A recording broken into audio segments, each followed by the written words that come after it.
itu biasanya diingatkan, ya ayyatuhan nafsul mutmainnah irji'i ila rabbiki radiyatan mardiyah fadkhuli fi ibadi wadkhuli jannati. Itu sebenarnya mengingatkan, bukan hanya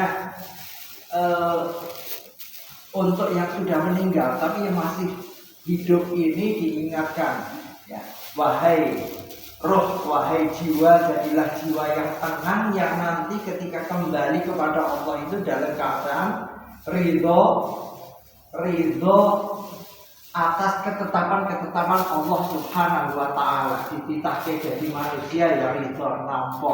Ora getun nek dadi menungso kok aku nek ben ora dadi kucing wae penak. Nyawang gereh ra dosa kok. Kan gitu ya. Menungso iki kan kok kene hitungan kan gitu ya. Timbangan ora bener dosa. Kan gitu ya. Tapi nek kucing gaglak gereh dosa. Ya. Ora dosa kan gitu ya. Seperti kita ridho terhadap ketetapan Allah termasuk kita ridho bahwa sebagai manusia yang dititahkan Allah di dunia ini kita memban dua amanah atau dua misi yang harus kita jalankan. Sementara makhluk lain tidak seperti kita. Nah, sedikit agak cepat bahwa sekali lagi bahwa visi kita itu adalah kembali kepada Allah, masuk ke surganya Allah Subhanahu wa Ta'ala. Sehingga tadi ketika Allah menyeru ya ayyatuhan nafsul mutmainnah irji'i ila rabbiki radiyatan mardiyah, lalu kemudian Allah menyebutkan fadkhuli fi ibadi, masuklah dalam barisan hamba-hambaku. Lah di mana tempatnya? Kan kalau hanya masuk barisan kan baris kono iki kok nyandi kan gitu. Kita masih belum marem, tapi kemudian Allah menegaskan wadkhuli jannati. Kenapa? Karena dulu manusia pertama diciptakan Allah, leluhur kita Mbah Nabi Adam dan Ibunda Hawa ditempatkan di surganya Allah Subhanahu wa Ta'ala. Sehingga kalau ada orang yang hidup di dunia kok kelakuannya ya tidak mengarah untuk nanti itu masuk surga, dalam bahasa Jawa pas kuwi tumindake sasar. Kan begitu ya. Itu bahasa Jawa pas tumindaknya kelakuannya sasar. Kenapa? Ya karena dia tidak akan menuju ke alamat yang benar yang nanti di akhirat masuk surganya Allah Subhanahu wa Ta'ala. Maka visi kita adalah masuk surga. Oleh karena itu semua upaya kehidupan kita ini disinkronkan dengan visi ini tadi. Termasuk ketika menikah. Saya kalau memberikan nasihat untuk calon manten di KUA itu selalu saya ingatkan visi menikah. Kamu itu golek bojo itu pengen apa saja nih? Gitu. Apa ya pengen golek kanca kelon? Gitu. Apa ya yang kok iso duwe keturunan sehingga ra punya karo kancane gabung apa? Enggak. Ya, visi kita ketika menikah itu harus sinkron dengan visi hidup kita. Ketika visi hidup masing-masing pribadi kita itu masuk surganya Allah, sebagaimana manusia pertama dulu ditempatkan Allah di surga, maka kita menikah pun visinya sama, cari partner untuk bareng-bareng masuk surga. Itulah sebabnya kenapa menikah itu ibadah, karena tujuannya itu bukan sekarang di dunia ini duwe anak. Ya nek omah-omah ya patut-patute ekonomi iki ya nek maune dhewe ra cetha setelah menikah entuk berkah Gusti Allah kan gitu ya Mas Arif ya. Dulu masih single punya motor geprek-geprek, sekarang motornya apik kan gitu ya. Ya dulu waktu masih single belum punya TV, sekarang kan begitu. Artinya dengan menikah itu Allah memberikan keberkahan dalam kehidupan kita. Kita semua ngerasa yang sudah berkeluarga, setelah keluarga ternyata ya rasanya rekoso perjuangan berumah tangga, tetapi nek dirasa-rasakan iya dulu reso duwe ini, reso mimpi ngene, reso itu, tapi karena tadi niatannya cari partner menuju ridho Allah, maka Allah menurunkan berkah. Pakaiannya yo iso patut ya. Ketika bujang mungkin yon sewu ya, ijek orang patek pokro kan begitu ya. Tapi setelah berumah tangga dapat berkahnya Allah Subhanahu wa Ta'ala. Iki sing bujang ini. Tunggal. Oh, ini masih bilang, Pak. Ya. Loh, saya merasa karena saya nikah umur 35 dulu. Nah, Telat. Iya, gitu ya. Tapi ternyata pelan-pelan gitu. Pelan-pelan. Iso ngene. Berkait Allah Subhanahu wa Ta'ala. Kembali.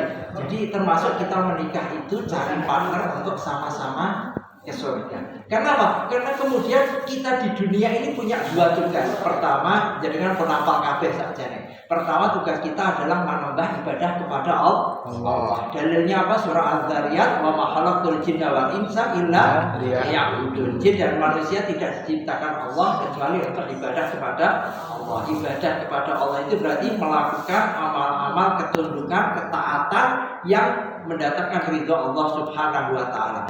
Baik itu ibadah yang mahdhah, ibadah syarat ketentuannya sudah ditetapkan Allah, seperti kita sholat, apalagi zakat, kurban, itu kan ada syarat-syarat dan aturan. Tapi ada juga ibadah ghairu mahdhah, yaitu kebaikan yang mendatangkan ridho Allah.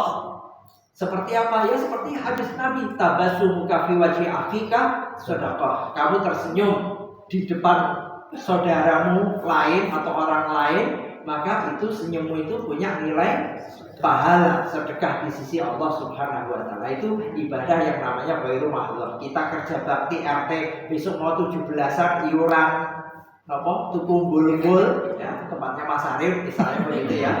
Ya, pasang bendera, garis jalan dan lain sebagainya, itu semua ada nilai kebaikannya di sisi Allah Subhanahu wa Ta'ala. Dan yang kedua, kemudian tugas yang kedua ini tidak diberikan Allah kepada makhluk yang lain, termasuk jin. Kalau jin tadi ya melu sholat, ada jin yang pergi haji barang ya. Tapi yang kedua ini tidak. Apa itu? Nomor Surah Al-Baqarah ayat 30. Apa? Allah ini ja'ilun fil ardi khalifah. Sebelum Allah menciptakan manusia, Nabi Adam, Allah mengatakan akan menjadikan di muka bumi itu khalifah. Khalifah itu secara bahasa ada artinya pengganti, kemudian ada artinya wakil, badal, kemudian khalifah itu ada artinya penguasa. Ya, yang dimaksud di sini manusia sebagai khalifah yang mewakili Allah untuk menguasai bumi, mengurus, mengelola bumi beserta isinya. Kenapa? Karena makhluk yang lain ya tidak bisa. Jin memang sholat, jin memang pergi haji, umroh, kan begitu. Tapi jin tidak bisa tanam pisang, kan begitu. Nah, ketek, nah itu bisa makan pisang, tapi dia nggak bisa tanam pisang. Ini fungsi kekhalifahan hanya ada pada diri manusia. Segala yang kita butuhkan, ya, kedelai, lombok, kacang hijau, ya, wortel, itu di alam sudah disediakan Allah. Tapi hanya manusia yang kemudian bisa memanfaatkan dan mengembangkannya, kan begitu. Ya, dari cabai itu kalau disondakan itu ada yang cabai ungu, cabai pink, ya, bisa jadi macam-macam warnanya, kan gitu ya. Silangkan.